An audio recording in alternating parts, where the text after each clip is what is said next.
আসসালামু আলাইকুম রহমতুল্লাহি ওবরাকাতু।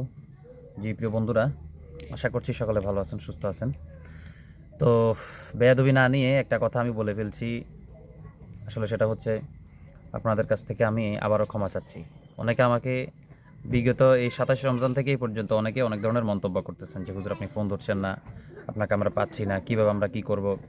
তো আমি আপনাদেরকে এর আগেও কিন্তু মেসেজ দিয়েছিলাম যে আমাদের অফিসটা আসলে সাময়িকভাবে বন্ধ বন্ধ থাকার কারণে কিন্তু আসলে আমাদের সমস্ত কার্যক্রম বন্ধ, শুধুমাত্র হয়তো বা ইমার্জেন্সি কারণে যে তদবিরগুলো করা যায় সেই ইমার্জেন্সি কারণে আমরা হয়তো বা তদবিরগুলো চালু রেখেছি। তো অনেকেই আবার এগুলা নিয়ে অনেক ধরনের বাজে মন্তব্য করতেছে। তো এই বিষয়গুলো নিয়ে আমি চাচ্ছি যে আপনারা এই বিষয়গুলো নিয়ে একেবারে কথা না বললে আমি সবচেয়ে বেশি খুশি হব। যেহেতু আমরা একটা নির্দিষ্ট সময় নিয়েছি, এই নির্দিষ্ট সময় আমাদের অফিসটা বন্ধ থাকবে, এরপর আমরা আবার চালু করব। আশা করছি কথাটা বুঝতে পারছেন। আমরা শুধুমাত্র জরুরি কাজে, যেমন আমরা একটা কাজ করতেছি, জরুরি প্রয়োজন একটা কাজ, আমরা বসছি, শুধু জরুরি তো জরুরি সেটা বুঝেন।